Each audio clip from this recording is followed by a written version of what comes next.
Bueno, pues ahora vamos a seguir con otro tema que también se presentó en las primeras sesiones, ¿no? Los modelos fundacionales que tenéis del lenguaje. Y me has cambiado el título, porque me faltaba una cosa de corpus, ¿no? Bueno, me da igual. Los grandes modelos fundacionales. Vamos a tratar sobre los modelos fundacionales y con nosotros está ahora Noa Sami de la Universidad Complutense de Madrid. Es ayudante doctor en esta universidad y está en el área de lingüística.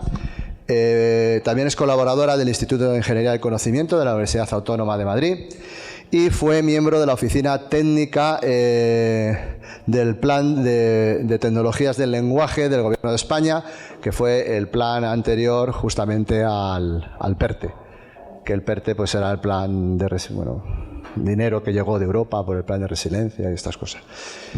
Entonces, bueno, pues te dejamos ahora la palabra. Tenemos aproximadamente, son 2 horas, ¿no?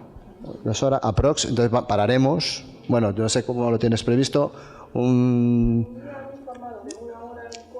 cuarto, charla. Vale, perfecto. Bueno, pues entonces más de tirón y luego al final pues ya paramos y seguro que tenéis muchas preguntas, aparte de hambre, pero sobre todo preguntas. ¿Vale? Pues bueno, pues te dejo entonces la palabra, venga. Muchas gracias. Buenos días.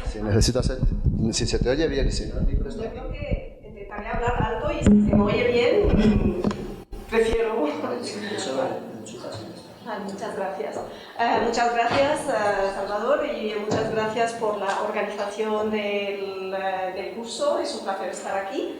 Y nada, mi charla de hoy, seguro que ya este tema lo habéis abordado de diferentes perspectivas y lo que quiero hoy es un poco centrarnos cómo son los modelos de lenguaje. Estamos escuchando todo el día los LLMs o los grandes modelos fundacionales, pero ¿cómo se han hecho y para qué sirven? Y cómo lo podemos utilizar, pero de una forma, digamos, más, entrando más en detalle. No podemos entrar en detalle del todo a muy bajo nivel, pero como un nivel muy alto.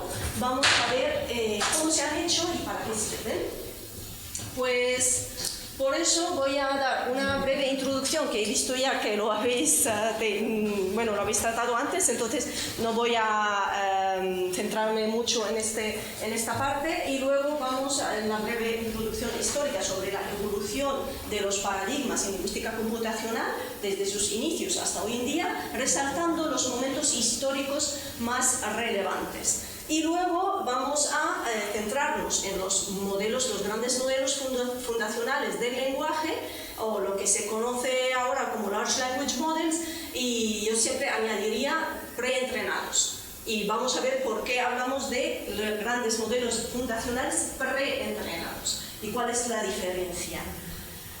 También hablamos un poco sobre su arquitectura, pero de una forma muy sencilla, sin entrar en detalles, porque esto es muy técnico, y también con qué se han entrenado realmente, y vamos a ver también algunas consideraciones éticas y un ejemplo muy sencillo, un ejemplo de para abordar un mini proyecto, que puede ser un proyecto de trabajo de fin de grado o un proyecto pequeño, un proyecto digamos en la industria, pues qué etapas, por dónde vamos a pasar para conseguirlo y qué tengo que tener en cuenta para realizarlo y para llegar a mis objetivos.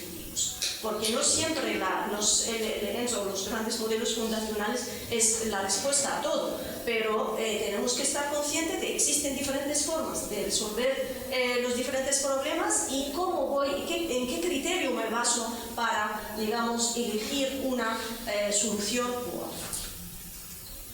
Pues aquí voy a poner resaltando las fechas más importantes a lo largo de la historia de la lingüística computacional. Igual otros resaltarían más cosas, pero desde mi punto de vista son momentos claves. Desde los años 50, la relación entre el lenguaje y, digamos, los intentos de hacer sistemas inteligentes que puedan resolver pequeñas tareas existe desde los test de Turing de los años 50. Luego, en los años 60, fueron los primeros intentos o inicios de intentar desarrollar sistemas de traducción automática para traducir en el contexto de la Guerra Fría, para traducir textos entre el inglés y el ruso. Y en 1966 pasó algo muy interesante. ¿Por qué? Porque en este año, por un lado, se publicó se hizo, el primer sistema conversacional conocido como ELIZA, y este sistema intentaba simular el papel de un psicólogo, y un usuario tenía que hablar con ELIZA a ver si puede detectar si es un ordenador o no. Entonces este año fue como muy importante en la historia de la lingüística computacional, porque surgió ELIZA, el primer sistema conversacional. Tenía muchas limitaciones, imaginamos esto en los años 60, como era la tecnología. Y luego también un punto importante que me gusta siempre resaltar, que también se publicó el informe del comité de expertos o comité de especialistas en Estados Unidos encargados de evaluar la automatización del lenguaje y de la traducción. Y en este informe, el conocido ALPAC Report, o Automatic Language Processing Committee, algo así, las siglas, que en este informe los expertos indicaban que los ordenadores no saben tratar el lenguaje, o los resultados son muy negativos y no se puede depender de esto. Entonces, claro, es un resultado negativo después de haber invertido en algunos proyectos y tal, pues como que ¿dónde vamos a ir? Y ya como sabemos en la investigación básica, los resultados negativos es un resultado válido. Por eso, a partir de los años 60, con este resultado negativo, se dieron cuenta de que hay que, abordar el tema de otra manera. Porque los primeros intentos eran una aproximación muy simplista, donde se pensaba que traducir un lenguaje, un texto, es simplemente sustituir los textos y pocas reglas, y así tenemos una traducción, o digamos que era una aproximación muy simplista. Y por eso tampoco daba resultados, positivos. Y por eso también se dieron cuenta de las limitaciones de estas aproximaciones. Y a partir de ahí, se empezó todo el trabajo de la lingüística computacional teniendo en cuenta la complejidad del lenguaje y la ambigüedad del lenguaje natural. Y se empezaron a crear recursos, corpus, bases de datos terminológica, etcétera, etcétera. Entonces, eso fue, digamos, toda la parte, los inicios de por dónde vamos a ir y cómo abordamos el tema del lenguaje natural. El procesamiento del lenguaje natural o la lingüística computacional, como todos sabéis, su primera pregunta o la primera cuestión que intenta responder es cómo hacer que la máquina pueda entender o generar el lenguaje humano, como si fuera un humano. Esta es, digamos, la cuestión principal. Y a lo largo de los años se ha ido intentando aportar soluciones a esta cuestión de diferentes maneras. En los años 80, como ya se ha mencionado antes, era, digamos, la época de las reglas, glosarios y reglas. En los años 90 era la época de los modelos estadísticos. ¿Cuál es la diferencia? Como ha dicho la ponente anterior, pues las reglas son más precisas pero más costosas. Aportan mucha precisión pero son costosas en el tiempo. Los modelos estadísticos es una aproximación a partir de los datos, es una aproximación más empírica. Entonces, digamos, las reglas son el top-down approach, desde arriba. De abajo tengo el conocimiento y hago las reglas y intento aplicar estas reglas y analizar según estas reglas, mientras que los modelos estadísticos tengo los datos, infiero las relaciones. Y por eso es un bottom-up approach. ¿Cuál es la ventaja y la desventaja? Pues la ventaja que puedo inferir, no tengo que formular todas las reglas. La desventaja es que no es tan precisa. Todo esto, en toda esta línea, siempre ha ido acompañada del desarrollo y de los avances en las tecnologías del hardware, de la capacidad de cómputo y la capacidad de almacenamiento de los ordenadores. Por eso, los ordenadores en los años 90 pueden tener más corpus, pueden procesar más. y pueden, digamos, aplicar, digamos, o aprender mejor. Y durante esta época, pues eso, los modelos estadísticos con el machine learning o el aprendizaje automático clásico, con los modelos clásicos como árboles de decisiones, etc. Y luego llegó la época del aprendizaje profundo y sobre todo con 2013 porque es la época o es el año cuando se publicó los word embeddings, las incrustaciones semánticas de las palabras y tal. Y eso es como un antes y un después, porque los word embeddings se hicieron gracias al aprendizaje profundo. El aprendizaje profundo simplemente son técnicas también basadas en los datos que los modelos y los algoritmos hacen muchas iteraciones para detectar relaciones y tener una representación formal del lenguaje. Para hacernos una idea muy sencilla, un word embedding es encontrar que cada palabra para el ordenador es un vector. Un vector es una lista de números. Entonces, convertir esto, llegar a convertir que una palabra, como la palabra, por ejemplo, clase, para el ordenador es, digamos que según estos modelos, es una representación numérica formal, con un vector. Y a través de este vector podemos detectar qué palabras son, digamos, cercanas semánticamente, porque tienen un vector parecido. Y así fue la idea de los word embeddings. No sé si puedo abrir este enlace.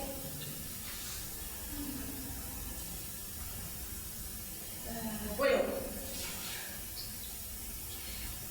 os dejo el enlace para que lo podáis ver tranquilamente. Es una representación en 3D de las palabras según sus embeddings, según sus relaciones semánticas de cercanía o de lejanía, según esta representación formal. Y luego pasamos en los 2017 con la arquitectura Transformers, que son es la arquitectura que se utiliza hasta hoy en día para entrenar los modelos de lenguaje. Y a partir de ahí tenemos, en el 2022 salió ya el ChatGPT, que era también otro momento importante en la historia de la lingüística computacional. Pues así, más o menos, claro, pasamos de las reglas a los modelos estadísticos con aprendizaje automático machine learning tradicional y luego pasamos al aprendizaje automático profundo con representaciones formales del lenguaje. ¿Ok? Entonces, todo esto, en la medida que vayamos avanzando con la tecnología y con la capacidad de cómputo, y ahora tenemos tarjetas gráficas, podemos hacer más y más, podemos calcular y hacer más cálculos y más iteraciones y procesar más datos. Entonces, eso, digamos, en breve, cómo ha ido evolucionando la lingüística computacional hasta hoy en día. Y claro, ¿qué es un Large Language Model? ¿Qué es un modelo fundacional? Al final, ¿qué es un modelo? Es una representación formal del lenguaje. ¿Y esta representación formal cómo es? Al final es unos ficheros. Y no están para el ser humano. Allí no está codificado la regla del verbo, el sujeto, no está codificado esto. Simplemente están codificados las relaciones a partir de parámetros numéricos. Estos parámetros ahora llegan a billones. Entonces, eso es lo que digamos, es la inteligencia artificial de hoy en día.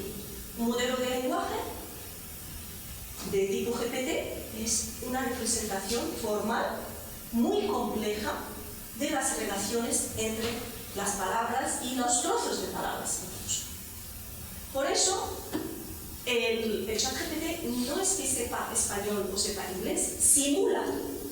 Él sabe conexiones entre las secuencias de las palabras, pero no tiene el conocimiento, digamos, propio de qué es la sintaxis del español o qué es la morfología del inglés. No, simplemente tiene relaciones calculadas, por eso está preentrenado, porque se ha calculado durante un tiempo, durante un año o meses, se ha calculado estas relaciones y tiene una representación formal numérica de billones de parámetros sobre el lenguaje, sea español, chino, francés, lo que sea.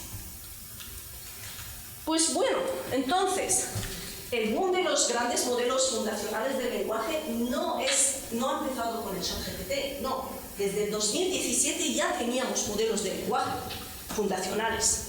Y el ChatGPT lo que pasó es que llevó eso al máximo. Hizo una interfaz conversacional y por eso tuvo este éxito. Y por eso también distinguimos entre ChatGPT y GPT. ChatGPT es el interfaz conversacional a través del cual puedo sacar información del modelo que es un GPT. Entonces, ChatGPT simplemente fue un resultado de casi 5 años teniendo modelos de lenguaje. Y modelos de lenguaje basados en arquitectura Transformers. Y lo que, digamos, uno de los motivos del éxito es que ha hecho esta interfaz conversacional, que está ajustado o está entrenado para interactuar con el usuario. Pero su conocimiento fundamental está en el modelo GPT. ¿Ok? Entonces tenemos aquí, claro, no se ve muy bien, pero es simplemente para haceros una idea de la cantidad de modelos que tenemos. Y no solamente existe el GPT, existen otros modelos fundacionales del lenguaje. Entonces este, digamos, es el panorama hasta 2023. Y claro, 2024 más y más. Y cada semana o cada mes salen nuevos modelos. Y se entrenan nuevos modelos. Claro, todo esto fue gracias al aprendizaje automático, la capacidad de cómputo, como he dicho, para procesar millones y millones de datos y la arquitectura de Transformers. Entonces, ¿qué pasa? ¿Qué realmente necesito para, digamos, qué han hecho los de OpenAI o los de Mistral, la empresa francesa también que está compitiendo fuerte en esto, que no solamente existe Google, ¿qué hacen para tener estos modelos fundacionales preentrenados? Nosotros como investigadores o como industria podemos abordar esta tarea de entrenar un modelo tan grande. Realmente no todos podemos hacerlo y no hace falta tampoco. Porque esto es como un conocimiento sobre el lenguaje que se hace una vez cada X tiempo y nos basamos en eso para luego hacer otras tareas. Pero a mí me gustaría un poco entrar en detalle cómo se ha hecho esto. ¿Cómo se aborda esta tarea? Primero tenemos que contar siempre datos. Datos, datos y datos. Los datos es la clave. Cuanto más datos, mejor. Pero no solamente la cantidad, también la calidad. Cuanto más datos y cuanto mejores datos, mejor voy a entrenar. ¿Por qué? Porque imaginamos el proceso de aprendizaje humano. Si doy a una persona un libro todos los días, sí, puede aprender muchas cosas. Pero si doy libros de baja calidad, va a aprender mal. Entonces, tenemos aquí la cantidad y la calidad como dos criterios básicos que tenemos que tener en cuenta en los datos. Y claro, la representatividad y todo eso. Pero estos modelos son modelos genéricos. Entonces, cuanto más datos, dame toda la web, toda la información en la web. Dame todos los libros de Google Books. Dame todo. Esta es la, digamos, idea para hacer un modelo fundacional del lenguaje. Y aquí, digamos, importa más la cantidad.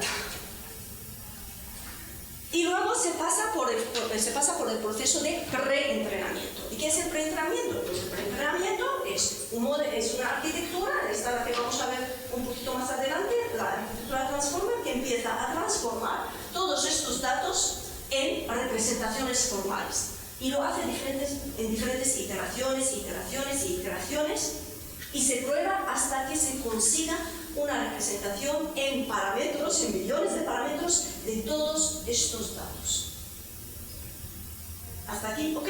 Entonces se trocean los datos, estos millones y billones de textos se trocean en tokens pequeños, es decir, partes de palabras. Este token puede ser, anteriormente en la lingüística computacional, cuando hablábamos de tokens, el token era la palabra y separado por espacio.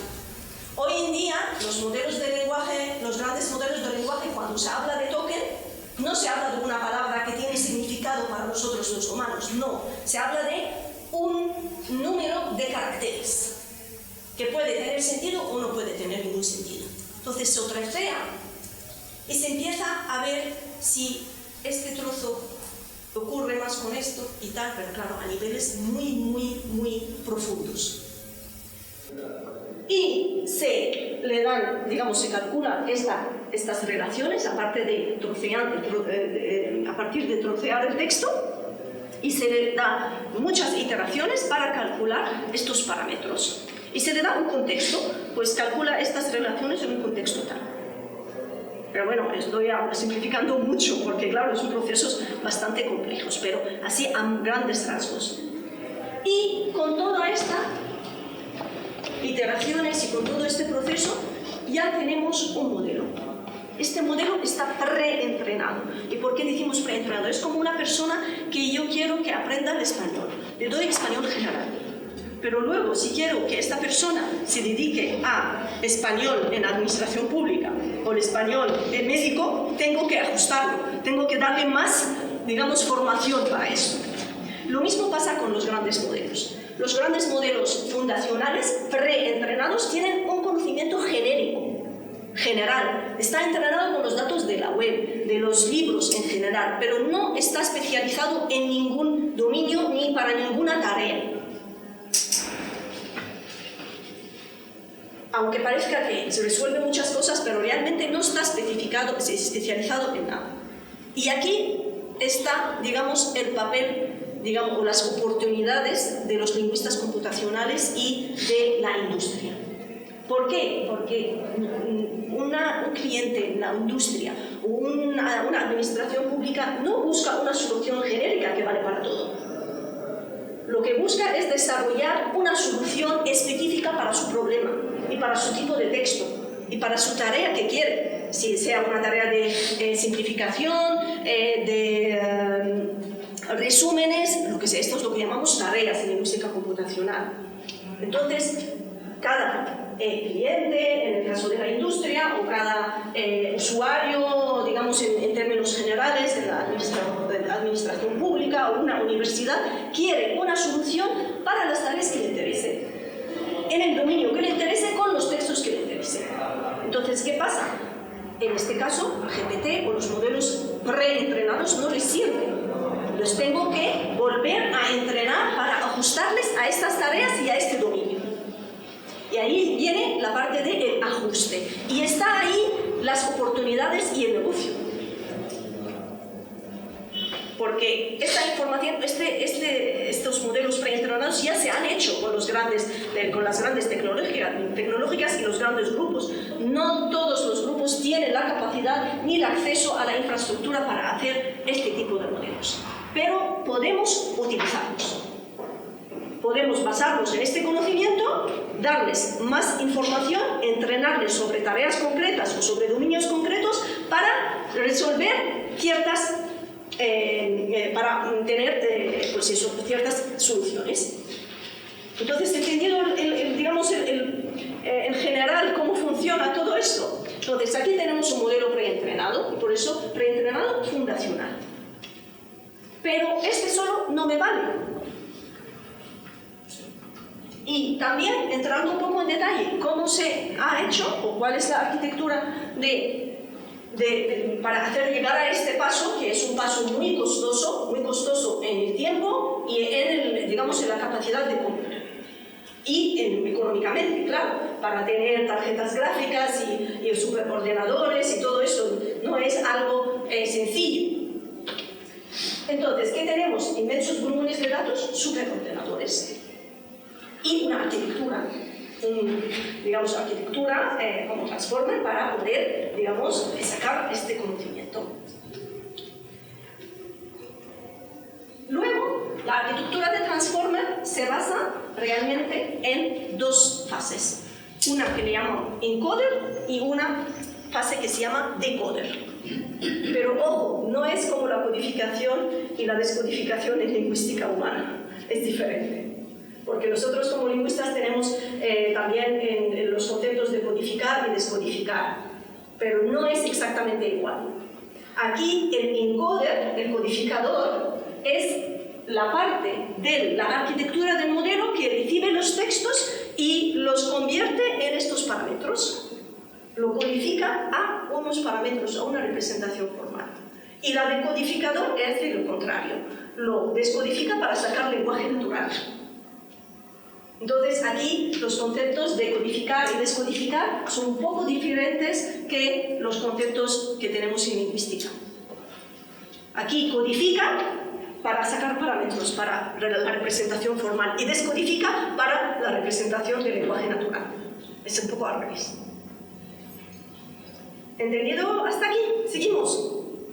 Entonces, tenemos la arquitectura codificador, descodificador y un mecanismo de atención donde se da o se tiene en cuenta el conocimiento del contexto. Aparte de los trozos que hemos mencionado, se tiene en cuenta la información del contexto. ¿En qué voy a poner la atención? ¿En este contexto, en esta parte, en esta parte? ¿Y cómo se entrena la parte de codificador? ¿Cómo se han entrenado el GPT y estos modelos? ¿Cómo se han entrenado? Pues eso, dándoles muchos datos, troceándolos. Y para la parte del codificador, lo que se hace es la técnica de enmascaramiento. ¿Y en qué consiste eso? Yo le doy un texto, una ventana de un contexto y enmascaro, tapo una parte. Y el modelo, mientras se está entrenando, tiene que deducir qué parte etapa. Es como si fuera un ejercicio de completar. Pero todo eso lo hace mientras se está entrenando. Le doy un texto, trocea, enmascaro un trozo, un toque, y tiene que deducir qué podría ser. Y si lo hace bien, pues sigue aprendiendo. Si lo hace mal, otra vez y otra vez, hasta llegar a unos niveles de estabilidad y de precisión y tal altos. Pero esto es lo que está pasando realmente. Todo esto se ha hecho, digamos, con OpenAI durante años, o un año por lo menos. El modelo se va ahí, como cuando lo hace bien, pues muy bien, tiene como una ventaja, un premio. Y lo hace mal, pues otra vez. Y así se entrena la parte del codificador. Luego, la parte del descodificador lo que hace es, ya tengo la representación, tengo que predecir lo que viene después. Tengo un texto y tengo una parte que tengo que predecir lo que viene después. Por eso, cuando interactuamos con el ChatGPT, ¿no os aparece este círculo ahí como si estuviera pensando? ¿Por qué? Porque está decodificando de su representación formal qué podría ser la parte que viene después, que es la más probable.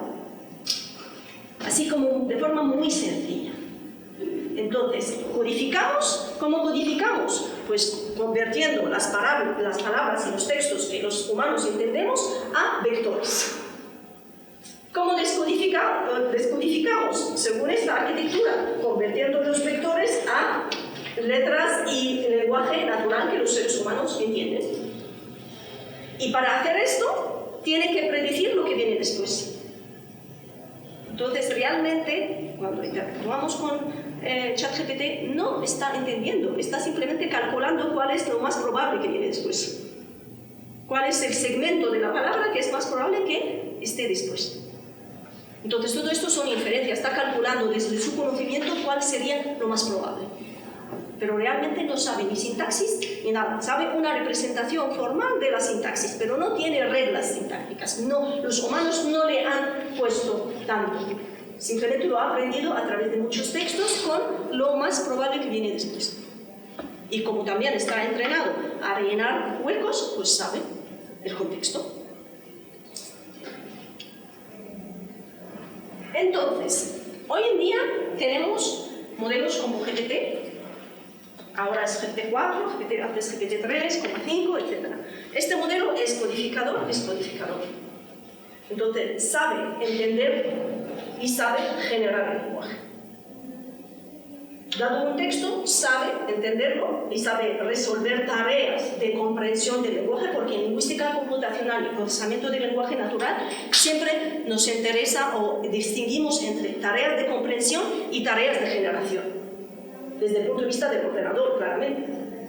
Tarea de comprensión es cuando, por ejemplo, quiero preguntar cosas y me da respuestas a partir de un texto. Las respuestas, question answering o pregunta-respuesta. Te doy un texto y voy a poner preguntas y me tienes que sacar las respuestas de este texto. Esta es una tarea de comprensión. Mientras que si quiero una tarea de generación, pues genérame un texto. Entonces, los modelos que tienen más fuerte la parte de codificador son muy buenos en la comprensión. Los modelos que se especializan más en la parte de decoder son modelos generativos. Estos son más distintivos o discriminativos o comprensivos. Y hay modelos que se han entrenado para las dos partes. Y esto se utiliza mucho en la traducción automática, porque tiene que comprender por un lado y generar en otro lado, en otro idioma, digamos. ¿Ok? Hasta aquí, más o menos, conceptualmente podemos imaginar cómo funcionan por dentro estos modelos o cómo se han entrenado. Pues el GPT digamos, el resto de modelos de este tipo generativos, por eso la IA generativa es el que está ahora en auge, son modelos básicamente que tienen muy fuerte la parte de codification, que pueden generar y predecir el trozo de texto que viene después. ¿Ok? Ahora, pues, estos son algunos datos sobre con qué se han entrenado estos modelos. Básicamente, páginas web. También se han entrenado con código. Con código pueden también, por eso podemos preguntar GPT sobre código en Python o código en R o no sé, ¿por qué? Porque han también aprendido de código. Han aprendido de libros electrónicos, de material académico, todo lo que está en la web. Todo lo que está disponible y posible de utilizar está en la web. Pues se han aprendido. Y tenemos aquí porcentajes, la mayoría siempre de los web pages. Por eso es información genérica de la representación del lenguaje que está en Internet.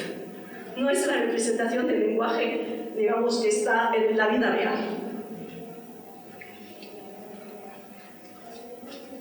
Y esto son ejemplos de otros modelos. No solamente existe el GPT, pues están los otros modelos. Y aquí tenemos un aspecto muy importante, que es un modelo abierto o es un modelo propietario de la empresa, de la industria. Y hay que pagar, digamos, para utilizarlo tenemos que pagar. Pues aquí tenemos, por ejemplo, el GPT-4 no es un modelo abierto, hay que pagar. Para tener acceso a este modelo, nunca vamos a tenerlo así, porque lo tienen en sus servidores, pero para poder reentrenarle para ciertas tareas, tenemos que pagar. Es un modelo de negocio. Luego hay otros modelos que son abiertos, como Llama, Mistral, Falcon, etc. Entonces hay instituciones que optan por un modelo de negocio o otro. Yo siempre lo comparo con un modelo preentrenado como si yo estoy formando a un alumno de grado. Tiene conocimiento básico general sobre el lenguaje. Pero si quiere después que trabaje en un tema u otro, lo tengo que especializar y tengo que ajustar. Por eso estos modelos son preentrenados. Están dispuestos para que nosotros lo ajustemos a las tareas y los dominios que queramos. ¿Qué pasa? Si quiero ajustar o tener acceso a ajustar un modelo de pago, tengo que pasar por el pago y hacerlo. Si hay un modelo abierto, pues lo puedo, digamos, reentrenar y ajustar de forma libre. También, pues, me gustaría distinguir entre un modelo y esto, y la interfaz conversacional. No todos los modelos tienen una interfaz conversacional. Por eso OpenAI ha tenido tanto éxito. ¿Por qué? Porque tiene la interfaz conversacional del ChatGPT. Es como un ajuste, ha aprendido, aparte de tener la representación formal del lenguaje, está entrenado para que haga interacciones con el usuario. Está especializado en eso. Pero el problema de otros modelos abiertos es que no todos tienen un chat conversacional, una interfaz conversacional. Aunque ahora, por ejemplo, Mistral, que es una francesa que está compitiendo fuerte y está sacando muchos modelos en abierto y empieza también a tener una interfaz conversacional que se llama Chat. Y pues eso, y Google tiene Gemini. Y este Gemini es una interfaz conversacional para su modelo Gemma 4 o 7B. Y cuando vemos esto de 4, 7B, 2B y tal, estos significa, ¿qué significan estas cifras? Significan 2 billones de parámetros o 7 billones de parámetros. Entonces, ¿imaginamos la cantidad de parámetros? Pues cuando queremos hacer una solución, optamos, pues quiero reentrenar un modelo 2B. ¿Por qué? Porque el 7B es muy pesado, igual no tengo máquina para reentrenarlo. Y solo voy a optar por el modelo que tiene 2 billones de parámetros. Entonces, todos estos son conceptos que tenemos que manejar para saber elegir, para tener un criterio. Y claro, es más costoso entrenar un modelo de 7B que un modelo de 2B. ¿Qué más? Entonces, lo que aquí me interesa, pues, es a nivel conceptual distinguir que tenemos modelos fundacionales preentrenados. Estos son lo que se llaman LLMs. Como he dicho, es información, tiene conocimiento genérico. Se han entrenado con lo que hay en la web. Y lo pueden hacer los grandes tecnológicas o los gobiernos. Y allí está, digamos, la competición o la guerra entre los grandes tecnológicos y también las estrategias y políticas lingüísticas de los diferentes países. ¿Por qué? Porque quieren entrenar su modelo. Y como es una tarea muy costosa, lo puede hacer en un país, o lo puede hacer un Google, un Meta, de este estilo. Pero claro, esta parte del modelo fundacional es lo que ha cambiado el paradigma hoy en día.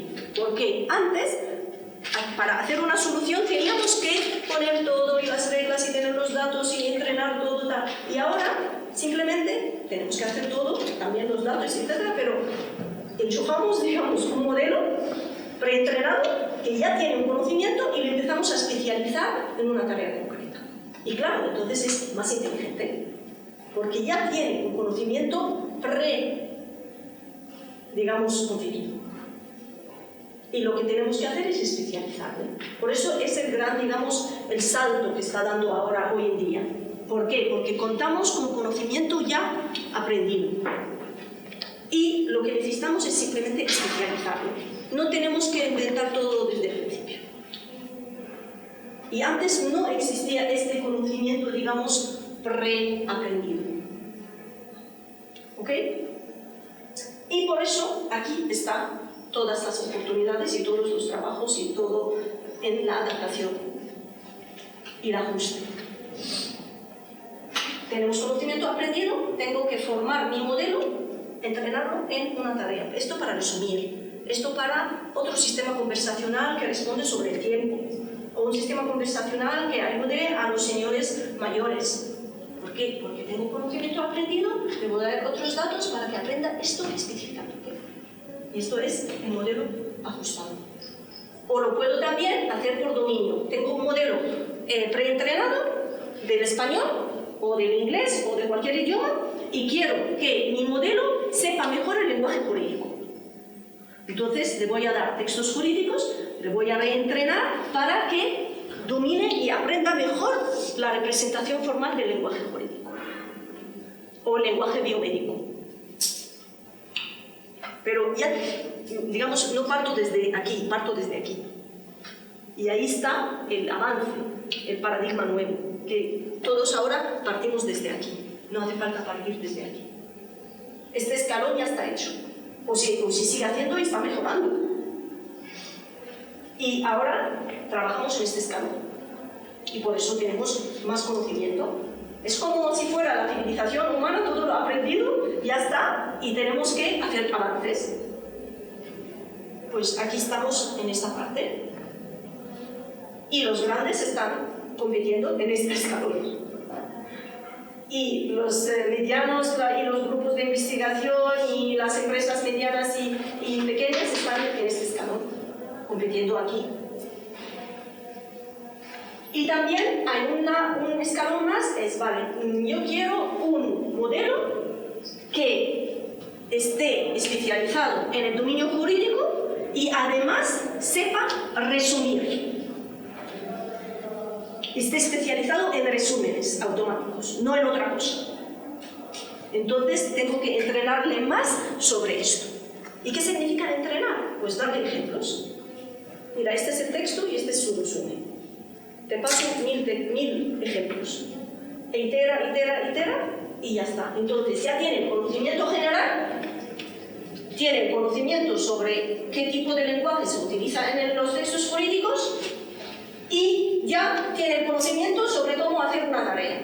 Es como tener a una persona que solamente su trabajo es hacer resúmenes automáticos en el dominio legal. Entonces, claro, va a aprender mucho mejor, lo va a hacer mucho más preciso y con mejores resultados, porque está especializado.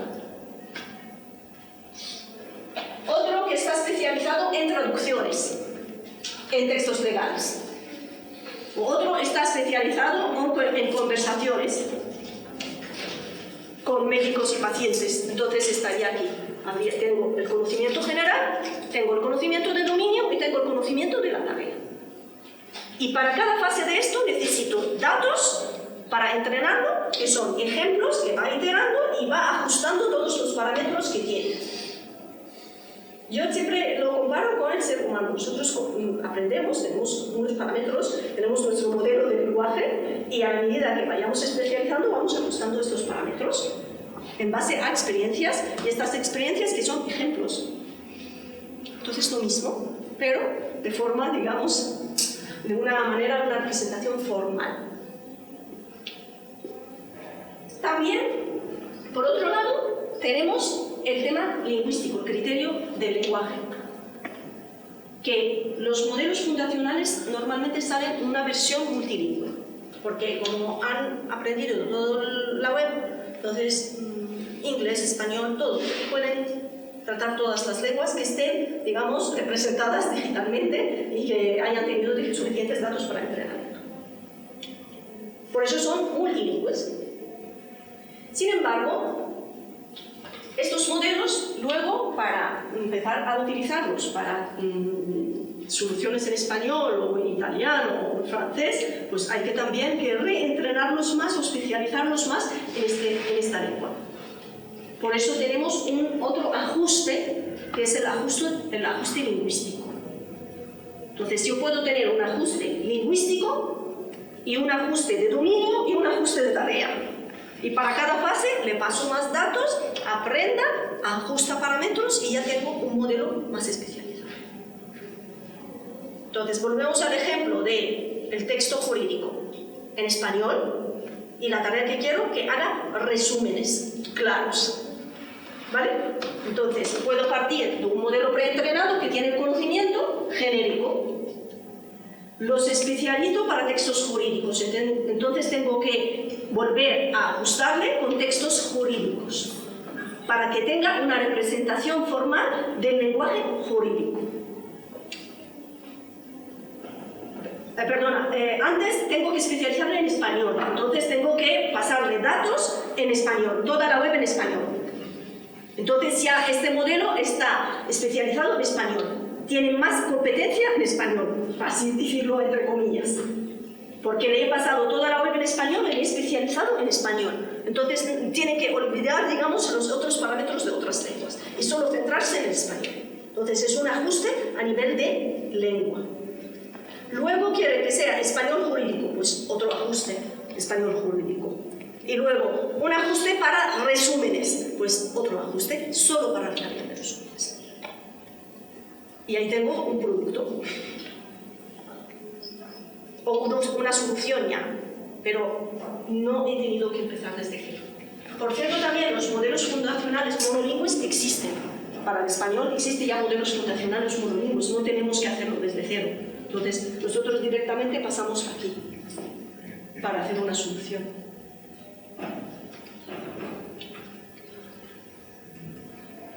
Entonces, resumiendo todo eso, pues parto de un modelo preentrenado, lo ajusto por lengua, por dominio, por tarea, o también por prompts, porque si os suena ahora que el prompt engineering, que es instrucciones es otra forma también de ajustar. Es una forma mucho más asequible, digamos, pero no tan precisa. Dando instrucciones a GPT o tal, pues yo te voy a pasar un texto y te voy a pasar un ejemplo de un resumen. Lo que tienes que hacer es volver a, digamos, dando un texto, regenerar tu resumen. Esto es el ajuste por instrucciones. Es un ajuste muy asequible y económico. Pero claro, los resultados quizá no son tan, digamos, precisos o no se aprende tanto como un ajuste de parámetros que tienes que volver a reentrenarlo otra vez. Esto es más costoso, pero mejor. Y el resultado, tengo un modelo ajustado a mi tarea, a mi dominio, a mi lengua, lo que sea. Y con esto, pues hago lo que se quiere en esta solución. Bueno, en todo esto, ¿alguna duda, alguna pregunta de momento? Hemos un poco intentado entrar un poco en los LLMs. ¿Sí? Por favor. Yo quería preguntar, la base, si he entendido bien, son pues, todas las entradas que hay en la web, por ejemplo. Por ejemplo, sí. En Todos los textos que pueda tener. Claro, en la web todo el mundo puede publicar lo que sea y hay un montón de basura. No hay ningún momento en el tiempo de ajuste donde se eliminan o se seleccionan los malos de los buenos. Pues justo lo que voy a comentar ahora. Vale. Claro, es la, digamos, ahora la competición es cuando más datos tenga, mejor, porque puedo entrenar un modelo que sepa mejor y puedo ajustar sus parámetros. Pero claro, eso se ha hecho al principio, pero también saltó la alarma legal, ética, todo esto. ¿Por qué? Porque estos datos pueden contener datos personales. Ahora Google y OpenAI tienen un montón de demandas jurídicas, etcétera, porque han utilizado quizá libros y nadie lo ha dado en algún momento el permiso para que utilicen estos datos para entrenar sus modelos. Entonces, ahí surge también un tema ético y legal muy importante. La tecnología está muy bien, pero claro, una tecnología tan puntera, igual al principio se ha pasado un poco desapercibido, pero cuando saltó de todo esto, pues saltó la alarma. No, perdona, ¿con qué has entrenado? Están mis datos aquí y estás generando beneficios a partir de estos datos que son míos. Por eso tenemos un montón de consideraciones, muchísimas consideraciones éticas, sociales y legales. Y cada vez también se habla del alineamiento de los modelos grandes de lenguaje, o LLM alignment, y el alineamiento ético y social, en el sentido de que tiene que estar alineado a los valores sociales y éticos de esta sociedad, para que no responda con lenguaje violento, lenguaje agresivo, lenguaje sexista, pues un montón de consideraciones. Y todo esto se hace en una fase también de, primero, se puede solucionar con dos maneras. Primero, en la fase anterior, en la selección de datos. Se puede eliminar los datos que no queremos que el modelo aprenda. Esto, digamos, es la fase de la limpieza o la depuración y digamos, en esta fase se puede poner un filtro. No voy a entrenar, no necesito estos datos si contiene tal o cual. Entonces esto se puede filtrar desde el principio.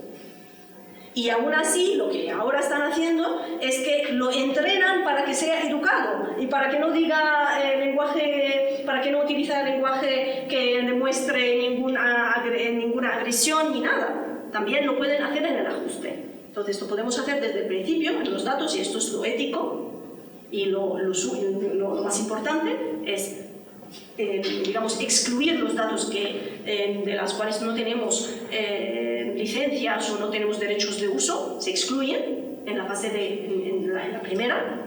O también, si ha escapado algo, como el GPT, lo entrenan para que no responda con palabras malsonantes o que no diga indicaciones, y eso es lo que llaman alignment. Ahora, que es un término que ha surgido en este año, por todas estas consideraciones éticas y sociales, digamos, en el marco de la inteligencia artificial generativa. Entonces hay que ajustarlo al final o al principio. Y por eso también lo importante, los datos. Vuelvo a decir los datos. Porque a mí me dan libros buenos, voy a aprender bien. Me van a dar libros de baja calidad, voy a aprender mal. Entonces, dependiendo de qué datos voy a introducir, pues el modelo va a aprender lo que hay. Hay una regla, no suena muy bien, pero garbage in, garbage out. Si le doy datos de basura, va a responder con respuestas de basura. Pero, ojo también, aquí me gustaría que siempre hablamos de los sesgos y tal, pero a veces los sesgos son importantes para mi tarea. Muchas veces intentamos eliminar todos los sesgos, pero hay que tener en cuenta para qué quiero este modelo. Por ejemplo, en el ámbito, en el contexto biomédico, el sesgo femenino-masculino es importante, es un dato importante, porque puede indicar ciertos fenómenos o cierta enfermedad o cierta disponibilidad en un género o en otro.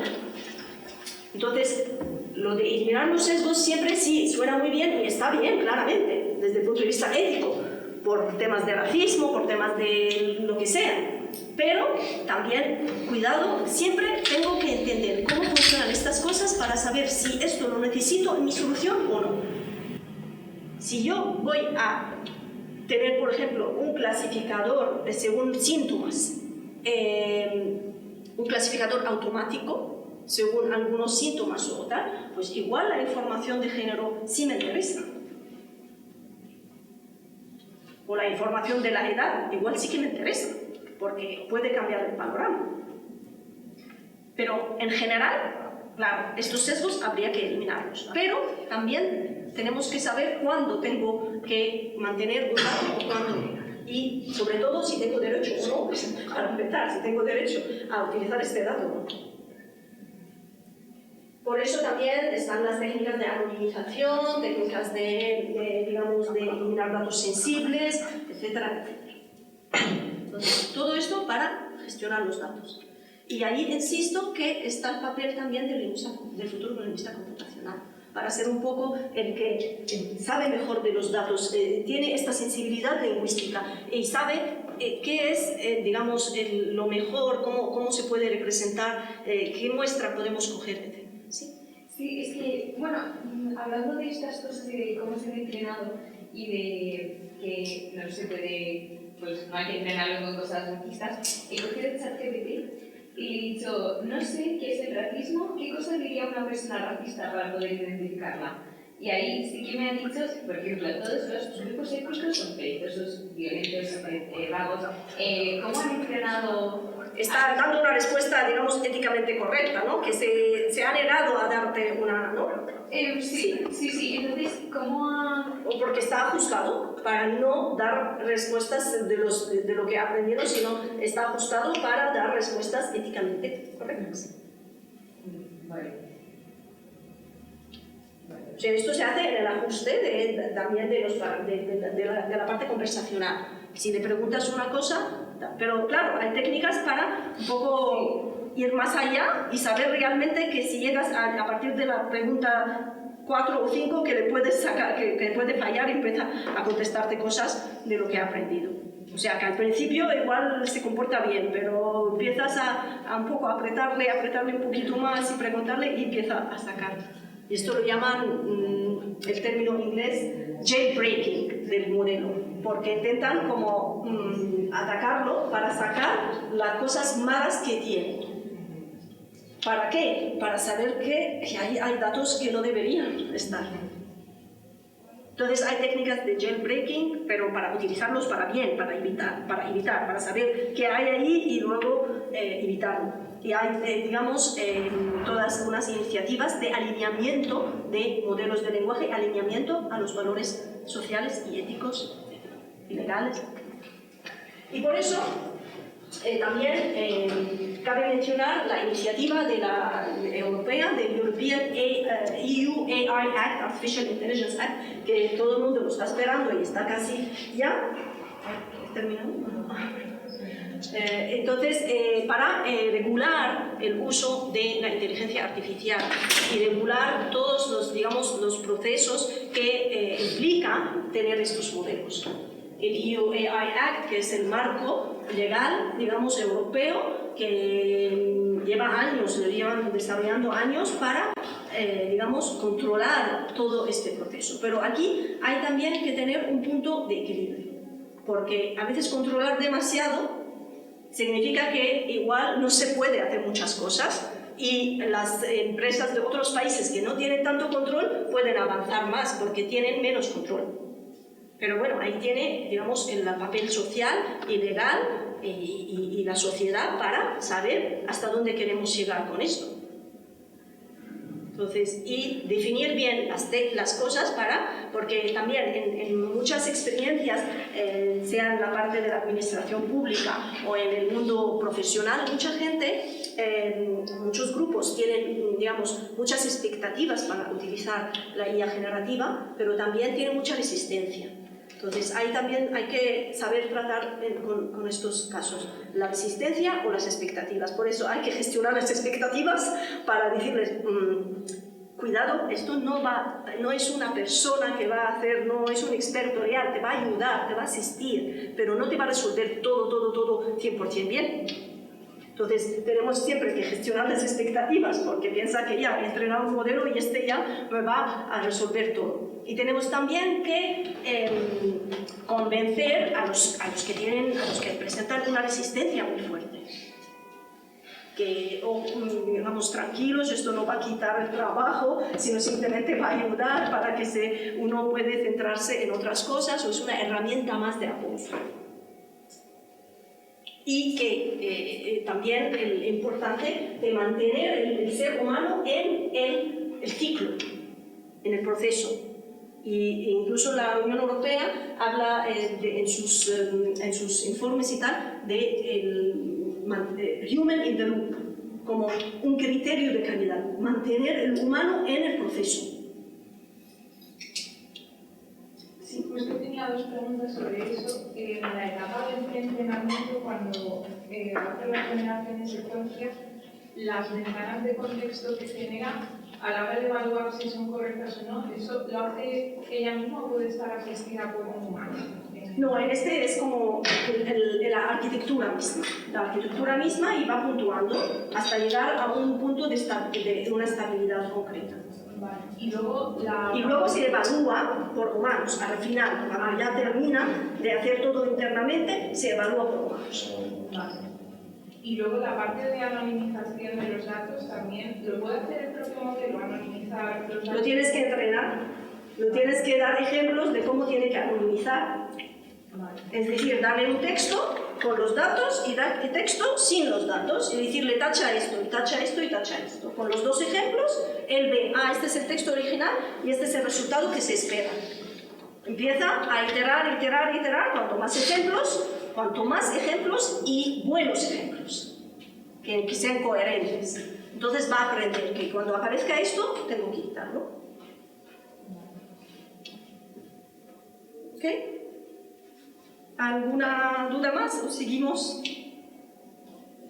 Pues entonces, muy importante las consideraciones éticas y por eso también cualquier proyecto de inteligencia artificial generativa o cualquier solución tiene que implicar perfiles diferentes. Lo interdisciplinario es fundamental.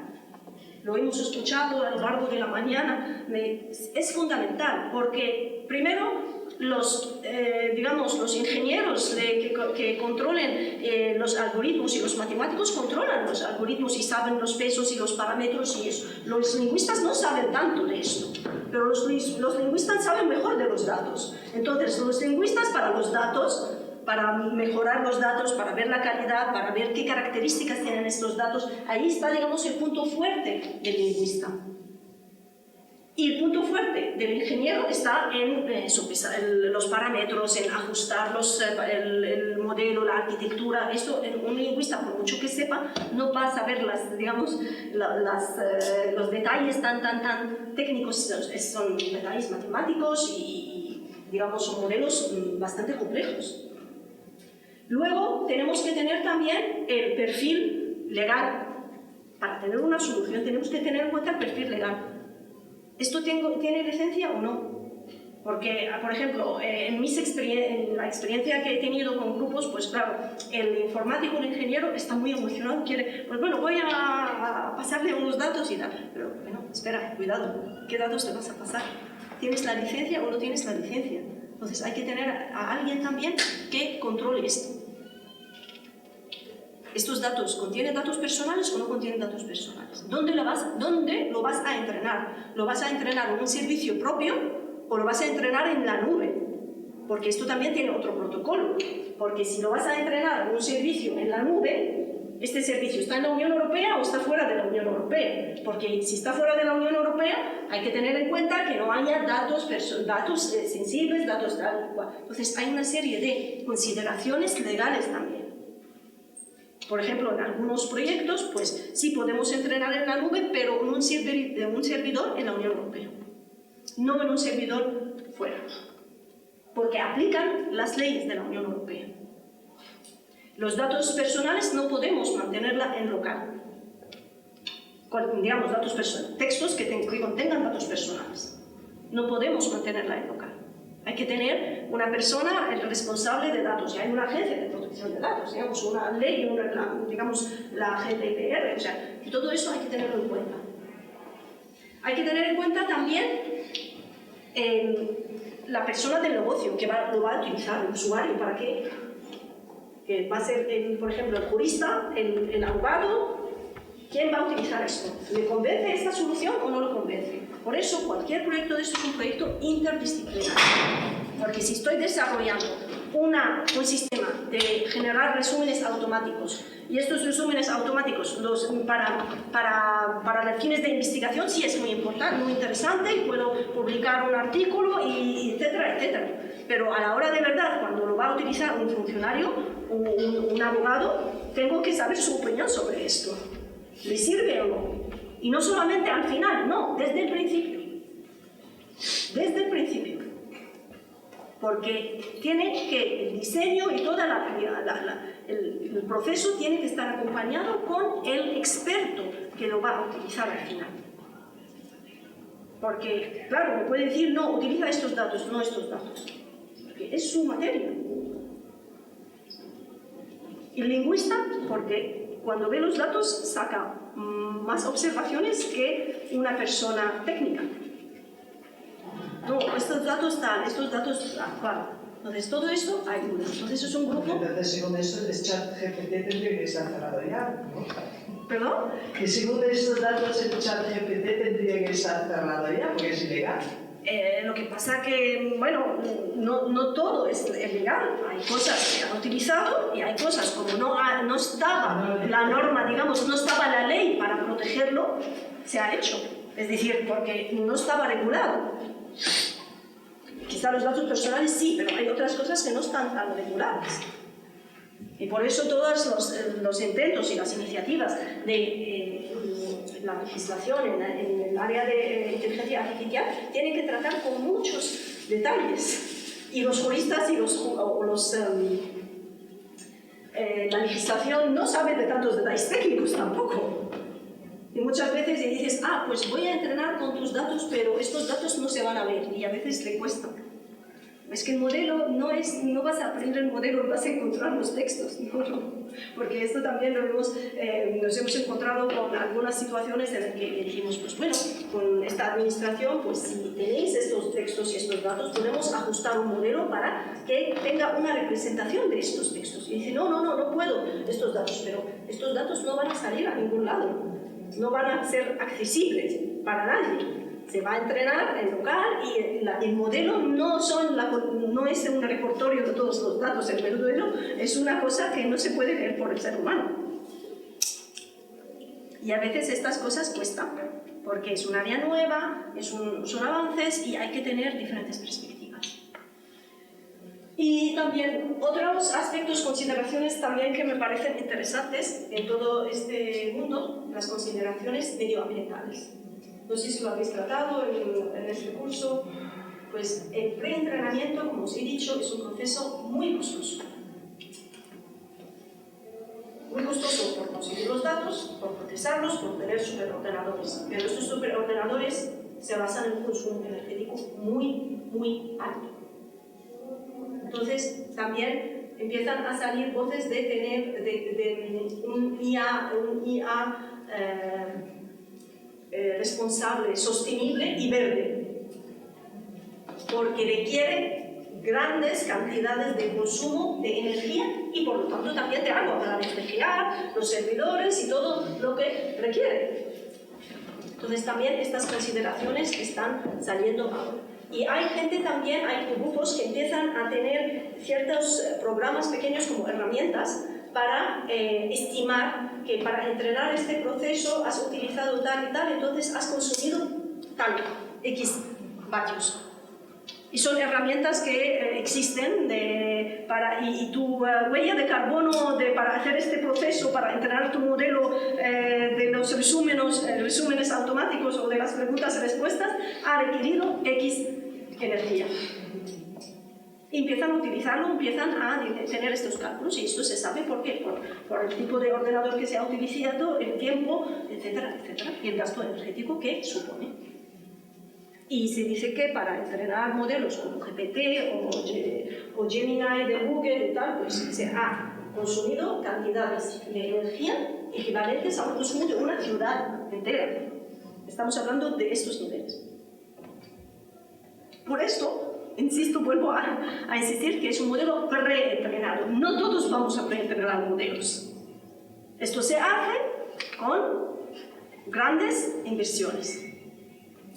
Y nosotros, los que dedicamos al procesamiento del lenguaje natural, una vez hecho, pues lo utilizamos y nuestro punto fuerte como lingüistas computacionales y tal es saber ajustarlo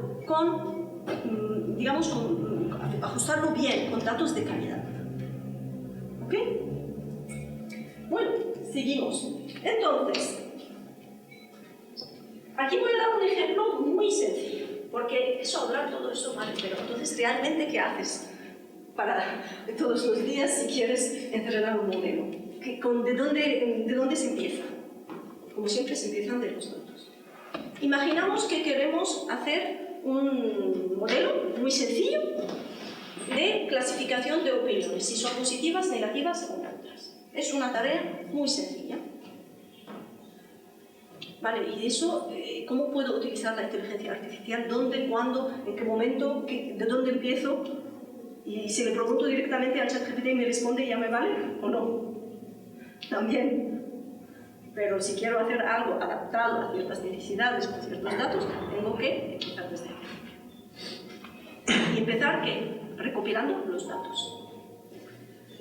Antes de esto, entonces, la primera fase es, tengo que tener datos. Si quiero clasificar opiniones, tengo que partir de una cantidad de opiniones ya listas en lenguaje natural.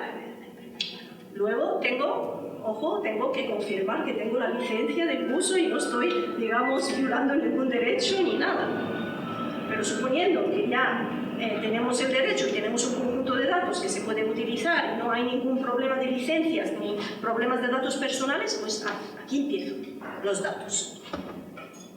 Muy bien, imaginamos 3.000, 5.000 textos con opiniones. Y lo primero que tenemos que hacer es explorar, eso digamos son las fases de un proyecto, sea de investigación o sea de desarrollo profesional en la industria.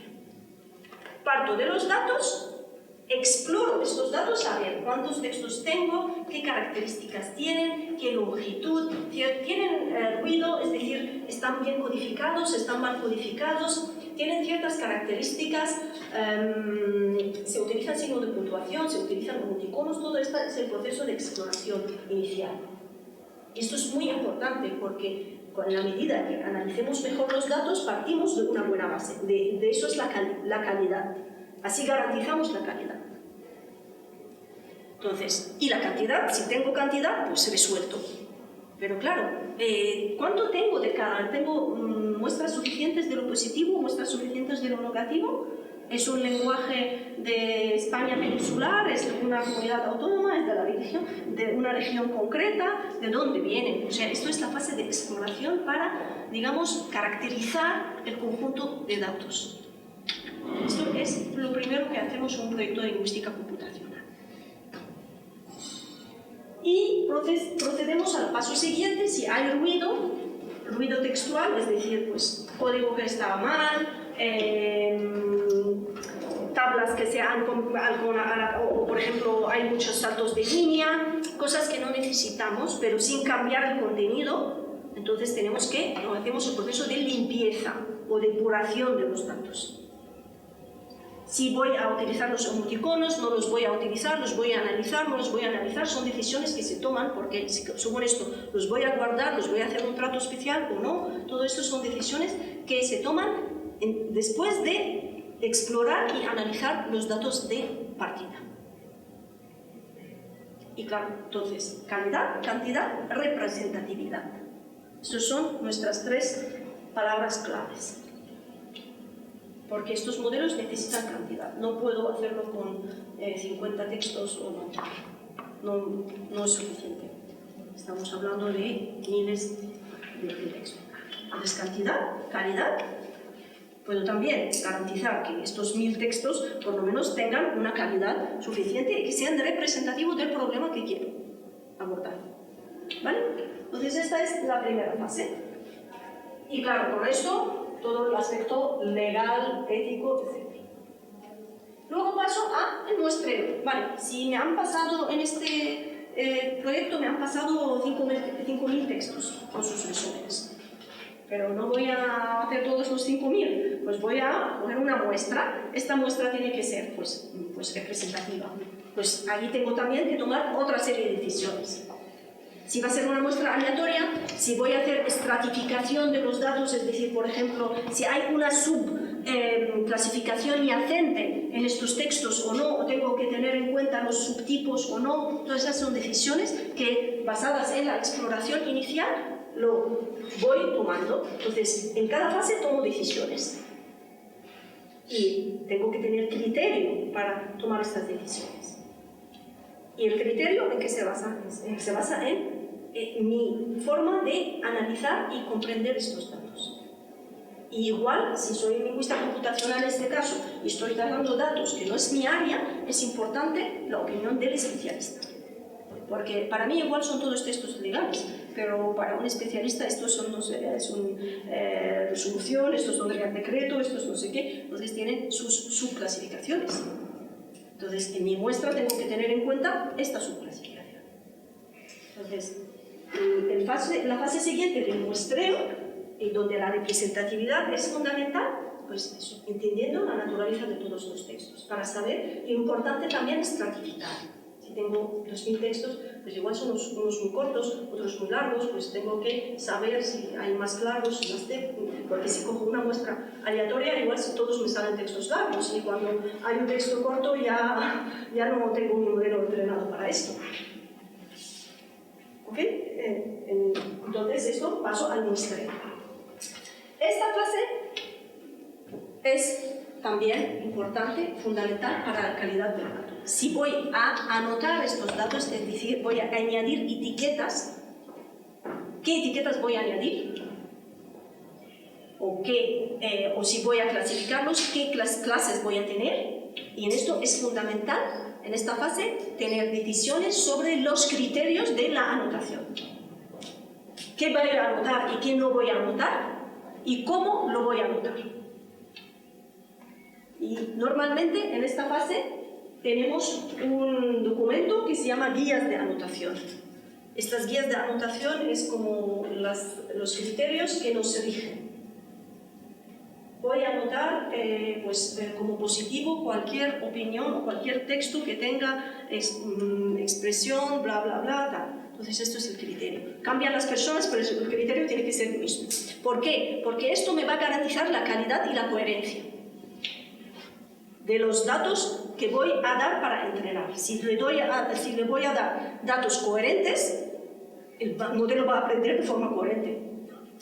Entonces, coherente, ¿qué significa? Que siempre que sea esto, es así. no a veces así, a veces otro, no. Tiene que ser coherente con un criterio claro y preciso. Por eso es importante en esta parte los criterios de anotación. Y luego también, si es posible tener una validación humana, mejor todavía, porque esto ya lo más caro. Si tener un grupo, un equipo que valida esta anotación y valida este etiquetado, mejor que mejor, porque ahí garantizamos una calidad 100%. El resultado de todo esto es el conjunto de datos con calidad, con la cantidad suficiente, con la representatividad y la coherencia necesaria. Y eso, en la literatura de lingüística computacional, se conoce como el gold standard, el conjunto de referencia de oro, porque está revisado, está, digamos, hecho de oro. Y esto es lo que más vale. De hecho, hoy en día también, aparte del procesamiento y tal, hay una línea de negocio importante en la industria que es data labeling. Es un trabajo que nadie quiere, pero es importante. Data labeling, anotación de datos. Labeling. Pero mi pronunciación igual no es digamos la anotación. Hay grupos y empresas que se dedican a crear conjuntos, porque todo eso para ajustar necesito etiquetar ciertas cosas. Y hay hay grupos que lo hacen de forma más digamos, económica, con pagando a mucha gente en diferentes sitios, te voy a pasar unos textos, te tienes que marcar y no suelen tener mucha coherencia y no tienen mucha calidad. Lo crowdsourcing del data labeling, es decir, lo mandan a diferentes personas. Entonces, aquí tengo mi gold standard. Mi gold standard es mi conjunto de datos con los ejemplos de referencia, que están bien etiquetados, bien representativos de todo lo que quiero. Y un ejemplo de esto, imaginamos que al final voy a tener el texto, voy a tener nuestro problema inicial, que queremos clasificar la opinión si es positiva o negativa y queremos entrenar un modelo, voy a tener el texto y si es positivo es 1, si es negativo es 0 y es neutro es 0. Claro, esto es un ejemplo muy sencillo. Hay problemas de clasificación que tienen hasta 20 categorías. Pero realmente eso es lo que entiende el ordenador al final. Mis datos tienen que convertirse en algo así. ¿Ok? Porque a veces hablamos de muchas cosas y al final no sabemos qué pasamos realmente al corpus. Sí, pero ¿qué le pasamos realmente? Le pasamos datos de esta forma, más o menos según la tarea. En esta tarea es así, pero en otras tareas pasamos de otra forma. Imaginamos, ya tenemos el gold standard, tenemos 1000 textos.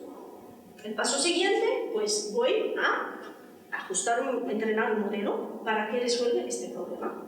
Entonces, imaginamos que tenemos 1000 textos, que es una muestra muy pequeña, pero simplemente ahí de ejemplo, pues voy a dividir este conjunto en parte de ejemplos para enseñar al modelo, para que aprenda, y parte para que lo evalúe, para hacerle un test, si ha aprendido bien o no, para evaluarle. Por eso, digamos, dividimos el gold standard en un conjunto de train. Esto se utiliza en la fase de entrenamiento. Aquí ya no está el humano, ahí lo pasamos directamente y él empieza a hacer sus iteraciones. Y luego, digamos, guardamos unos textos que no le pasamos en esta fase. No lo ha visto antes, es el examen final, digamos. Y esta es la evaluación continua en términos académicos. El conjunto de desarrollo es como la evaluación continua. ¿Has hecho esto bien? Sí. No, entonces puedes mejorar, puedes mejorar. Esto es como los ejemplos, el material que tiene que aprender. Esto es la evaluación continua, a ver si va aprendiendo poco a poco, no, en esto falla, en esto tal, hasta que llegue a un conocimiento y ya tiene el conocimiento, entonces ya es un modelo ajustado y entrenado. ¿Ok? Entonces, de los textos que tenemos, le paso 750 como training, como entrenamiento. Mira estos ejemplos y te paso 150 para que vayas practicando mientras te entrenas. Esto lo podemos a veces anular, pero para mantener una calidad es mejor tener. Pero es optativo. Podemos tener una evaluación final sin evaluación continua, pero si tenemos evaluación continua, mejor. Entonces, mientras va aprendiendo, en cada iteración ha acertado 90%, ha acertado 80%, tal cual. Esto es ya, se está evaluando cuando se está entrenando. ¿Sí? Pero la evaluación esa intermedia la hace, o sea, si el que acierte o no, lo hace él mismo. Sí. ¿Y él se mejora a sí mismo en función de si está fallando? Sí, tiene que ajustar sus parámetros. Porque realmente le estamos pasando el dato correcto. Le estamos pasando el dato correcto. Este es el dato correcto. Y este es el problema. Intenta resolverlo. Él hace iteraciones, ya tiene sus parámetros, empieza a calcular sus parámetros. Y lo hace bien en la evaluación continua, pues bien. Entonces mantengo este parámetro porque ya está bien aprendido. Este parámetro no, entonces lo tengo que ajustar. Más o menos así de forma muy general. ¿Ok? Entonces, y hay gente que directamente pasa aquí. No lo separa tanto. Pero para efectos de calidad, como he dicho, es mejor. Entonces, ¿dónde aparecen aquí los grandes modelos fundacionales? Pues es el conocimiento de base, porque está preentrenado. Le indico, pues utiliza GPT-3 para esta tarea. Con todo el conocimiento que tienes aprendido, utilízalo, pero te voy a dar ejemplos nuevos con una tarea concreta. Entonces tienes que actualizar tu conocimiento y especializarlo para esta tarea. Entonces aquí utilizamos GPT. Y luego evaluamos a ver si lo acierta o no, lo ha aprendido bien o no. Pero ¿qué pasa aquí? Igual mi tarea es tan sencilla que no necesito el LLM para eso. Es como se dice en la expresión española, matar moscas a cañonazos.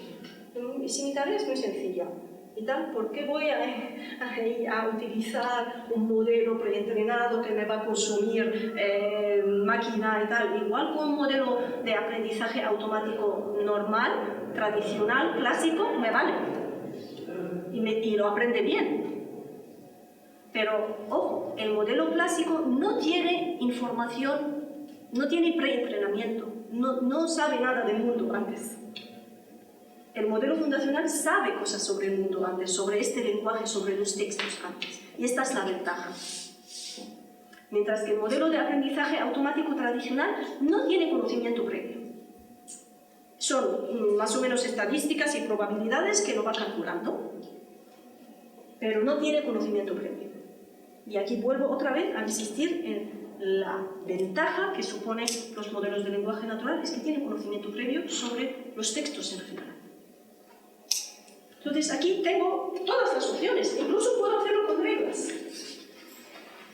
Con un diccionario aparecen palabras positivas o palabras negativas y puedo hacerlo con reglas. Aquí tenemos todo, digamos, la evolución de la lingüística computacional. Puedo hacerlo con reglas, con un diccionario, si aparece esta palabra es positivo, si aparece esta palabra, si no aparece ninguna es neutro. Es una aproximación. Si me resuelve el problema, vale, perfecto, muy bien, ya me resuelve el problema y no necesito grandes máquinas, ni necesito grandes modelos, ni nada.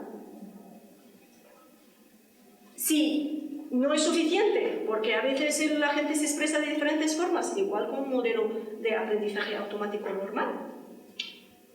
Ventaja, no consume muchos recursos de infraestructura, digamos, y no es complejo para hacerlo. No es complejo, digamos, para entender. Desventaja, no tiene conocimiento previo de nada. Ni del español, ni de la tarea, ni nada. Simplemente hace cálculos de probabilidad, así en términos generales. Decido utilizar un modelo de lenguaje grande, pues tengo que tener máquina para esto. Y tengo que tener realmente un problema complejo que necesita conocimiento del texto y conocimiento anterior para reajustar. ¿Ok? Entonces, esto es, digamos, el ciclo de vida de un proyecto sencillo en este caso.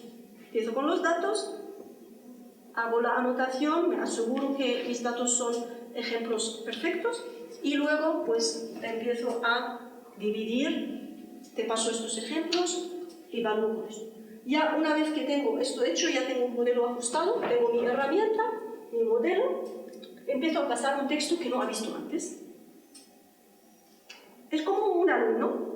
Te he entrenado a hacer traducciones durante el curso, o te he entrenado a hacer resúmenes durante el curso y he hecho una evaluación continua de esta tarea durante el curso. Y te he dicho así, bien, mal, ok, mejorable, etc.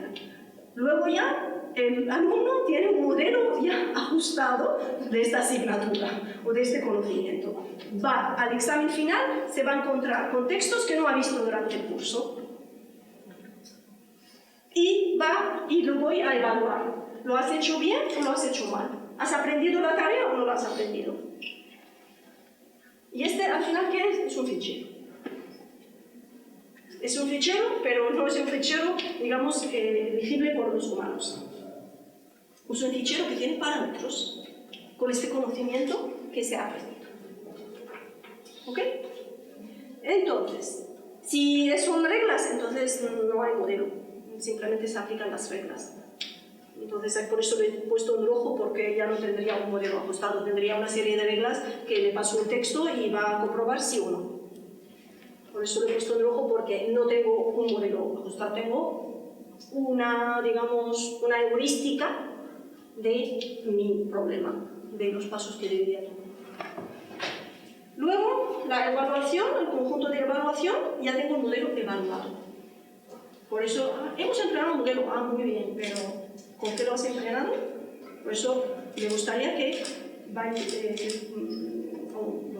mi intención es que vayáis de este curso teniendo en cuenta estos conceptos. ¿Qué criterios para tomar decisiones? ¿Con qué datos? Y has entrenado un modelo muy bien, ¿lo has evaluado? ¿Con qué lo has evaluado? ¿Qué precisión tiene o qué métricas de evaluación has utilizado para evaluar esta tarea? ¿Cómo el examen? ¿Has evaluado? Sí. ¿Con qué criterio has evaluado? Esto lo llamamos en lingüística computacional métricas de evaluación. Existen muchas. He puesto aquí algunas de las más, digamos, conocidas. La precisión, la cobertura y la F-score, que es la media entre la precisión y la cobertura. Y brevemente, ¿en qué consiste precisión? Pues que lo hayas hecho bien, has hecho la tarea bien. Te he dado, por ejemplo, una caja con portátiles y tablets. Y tienes que clasificar cuáles son los portátiles y cuáles son los tablets. Precisión es que has escogido, cuando has dicho que esto es un portátil, ha sido bien, ha estado bien. Esta es precisión, que has clasificado bien. Cobertura, que ¿has detectado todos los portátiles que están en la caja o te ha escapado alguno? Si te ha escapado alguno, entonces tu cobertura no es 100%. Porque había uno aquí que no lo has detectado. Esto es la cobertura. En términos también muy generales. Entonces, precisión, que lo has hecho bien. Cobertura, ¿has detectado todo o no? Y F-score, la media, entre las dos cosas. Esto es una de las métricas más famosas que se utilizan, sobre todo en tareas de clasificación o tareas de extracción de información. Tareas más, luego en generación de texto no se utilizan estas métricas, porque la generación de texto no depende de la precisión y la cobertura, tiene otras métricas, de la factualidad, de que es coherente, no es coherente. Digamos, según la tarea, hay métricas o hay otras. Pero como estamos aquí ante una tarea sencilla de clasificación, pues estas son las métricas que utilizamos. ¿Vale? Entonces, hasta aquí, pues entonces ya tengo un modelo evaluado. Este modelo evaluado lo puede probar el usuario final, lo puedo evaluar si es para una administración pública, lo puede evaluar, dice, vale, le introduzco el texto y me dice la categoría bien, no, entonces ya está bien, lo puedo ya pues, entregar en una API o en un servicio que puede conectar el cliente. Ya esto, digamos, es la envoltura, pero el trabajo se ha hecho. ¿Cómo lo envolvemos? Lo envolvemos en una API en el portátil, lo envolvemos en un servicio de que se conecta a Internet, como queráis. Esto ya es lo demás. ¿Ok? Pues más o menos es lo que quería transmitiros hoy, que son los modelos de lenguaje. Echamos un vistazo un poco, entramos a ver qué hay dentro y también ver el proceso a que nos enfrentamos cuando quiero ser un lingüista computacional. Muy bien, ¿qué vas a hacer cuando salgas al mundo profesional? No vas a hacer todas estas tareas, te vas a centrar en alguna, o en cada fase estarás haciendo una u otra. Y lo importante, pues eso, que la tarea se resuelve. Pues, bueno, de momento ya con esto he terminado mi charla.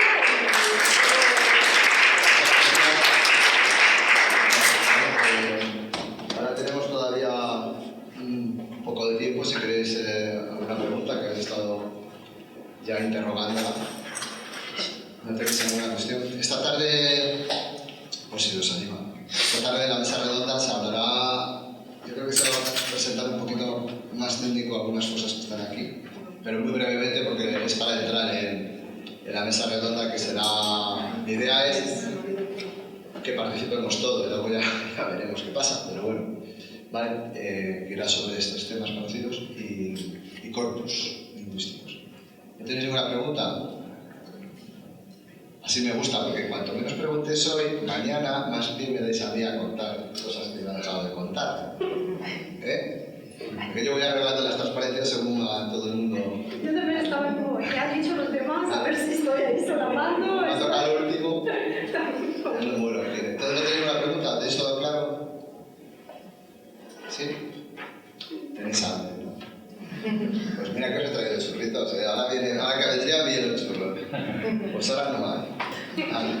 Bueno, pues os esperamos a las 4 de la tarde, si no recuerdo mal. Bueno, la mesa redonda vendrá Carlos de WS, Alicia, si yo no me equivoco, creo que es Alicia, bueno, si no será Alicia, pero es de Insight, que es una empresa participada por Indra, o sea que son dos empresas muy tecnológicas. Y luego vendrá un representante de la Dirección General del Español en España, en el mundo, perdón, que es Guillermo, que nos dará una visión un poco de la importancia de la lengua española en la inteligencia artificial a nivel político. ¿Vale? Pues ahora, os esperamos, que comáis bien, que descanséis y